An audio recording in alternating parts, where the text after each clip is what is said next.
Hello guys, स्वागत है आपका अपने यूट्यूब चैनल स्टडी विद अमन कुल में। आज हम लाए हैं क्लास 9 के लिए एमसीक्यू क्वेश्चंस जो कि आपके सिविक्स के चैप्टर नंबर 2 से। हमने चैप्टर नंबर 1 की एमसीक्यू वीडियो डाल चुके हैं। आपने अभी तक वो नहीं देखा तो पहले वो देख लीजिए। एंड जो आपका चैप्टर है वो what is democracy, Y democracy. तो ये आपका जो chapter number 1 and chapter number 2 है सिविक्स में से, वो दोनों मिला के आपके 10 मार्क्स के हैं। तो आपको अच्छे से अपने सिविक्स में 10 मार्क्स लेने हैं। तो इस एमसीक्यू वीडियो को आपको पूरा देखना है, अच्छे से समझना है। तो चलिए स्टार्ट करते हैं। आपको मैं एक शॉर्ट ट्रिक भी बताऊंगी, तो वीडियो को पूरा ज़रूर देखिएगा। What is democracy, Y democracy chapter आपका क्लास 9 का है। एमसीक्यू हम देखेंगे। What is democracy, Y democracy. Question number 1, the word democracy come from the Greek word, जो ग्रीक वर्ड से आया है। कौन से वर्ड से? डेमोक्रेटिया। तो इसमें आपका बी ऑप्शन करेक्ट हो जाएगा। डेमोक्रेसी डेमोक्रेटिया से आया है। क्वेश्चन नंबर 2 है, the head of the government in Nepal. तो गवर्नमेंट के हेड नेपाल में कौन होते हैं? प्रेसिडेंट होते हैं। तो इसमें आपका ए ऑप्शन जो है करेक्ट हो जाएगा। आप इस पर ए पे टिक करेंगे। क्वेश्चन नंबर 3 है, in which case the real power of the external power and not with the locally elected representative. तो लोकली जो इलेक्ट होते हैं वो US in Iraq and USSR in communist Poland, यानी जो बीसी दोनों आपके हैं वो करेक्ट हो जाएंगे।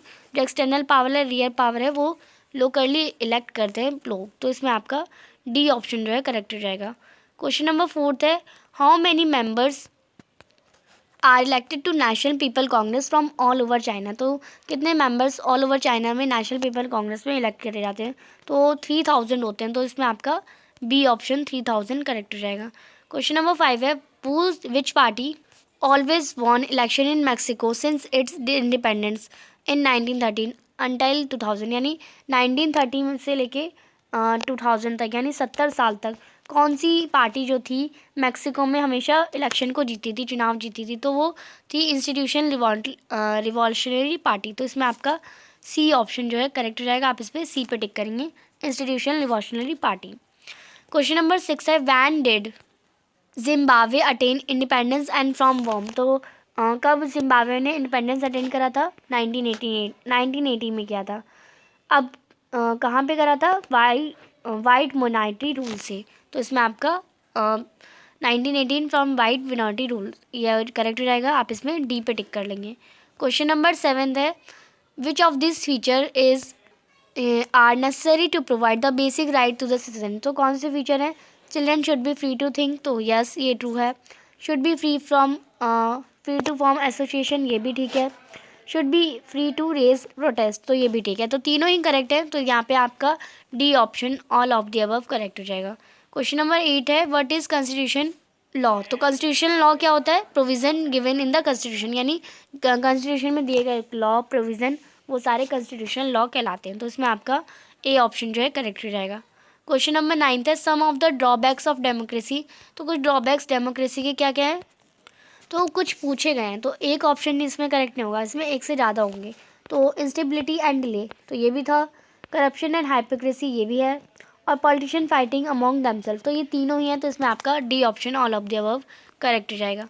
क्वेश्चन नंबर 10 है, in which period did China face one of the worst famines that occurred in world. तो वर्स्ट फेमाइंस यानी सबसे बुरा हालात कब देखे थे, किस पीरियड ऑफ टाइम पे?